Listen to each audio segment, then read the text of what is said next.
So for the CVA one, what I'm doing it on is timber conversion. And so what I done, I gave a brief at the start. So basically, a forester has planted 10 acres of ground between hardwood and softwood trees, and he has to decide now what he's going to do with the hardwood and softwood trees that he's planted. So he's going to go to his sawmill with the timber that is felled, and he's going to decide whether he's going to use quarter sawing, tangential sawing, or a through and through sawing.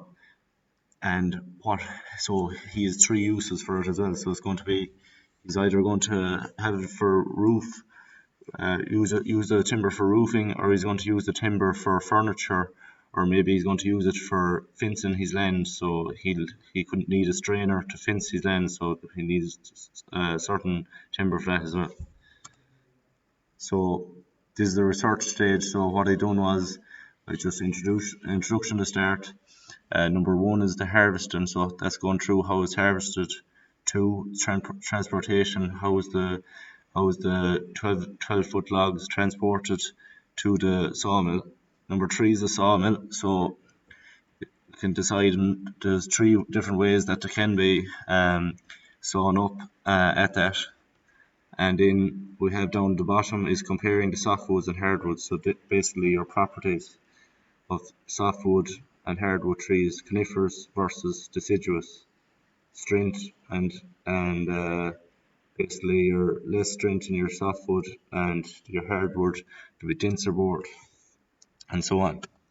So next one, still research. So we're comparing tangential, through and through, and quarter sawn boards. So the pupils will compare this in their CVA, and they will get in-depth analysis of each type.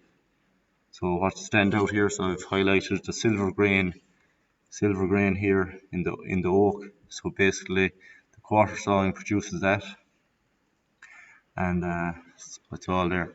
So basically there's defects here over to the right as well. So we're showing through and through sawing gives up a lot of defects, so warping, bowing and cupping, and tangential sawing has gone through, and quarter sawn boards. So next we have YouTube videos, and they can be clicked into in their own time.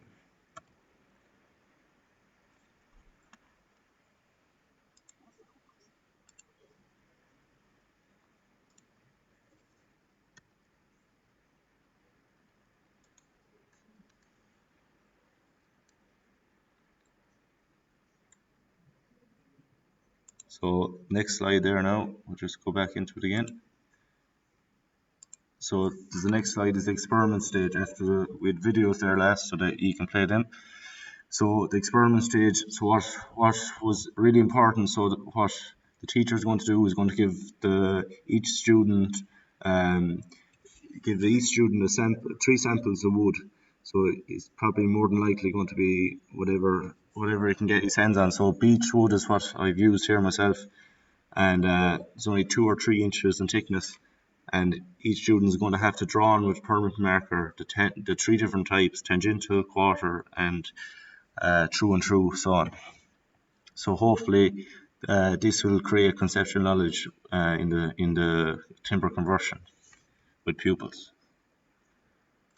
And then finally, so the end of life use for hardwood. So where is timber going to be used after the boards are sawn up? So up the top left we have quarter sawn boards. These are mainly used for roofing houses and structural beams, and also gone on about the timber frame houses use a lot of it within the wall structure. So down the bottom left we have tangential sawn boards. So they're basically used a lot of internal inside the house. So your stairs, doors, kitchens, coffee tables, and there's attractive grain pattern on that. That's the reason. And finally on the right we have through and through sawn boards. This basically these are prone to a lot of wood defects, so they're used for a lot of fencing stakes on farmland is used by them. Wood chip, manufacturer board, OBS, plywood, MDF, and also we have wood chip for bedding purposes, for animal bedding, and then you have wood pulp for gardening and landscaping. and that's the references.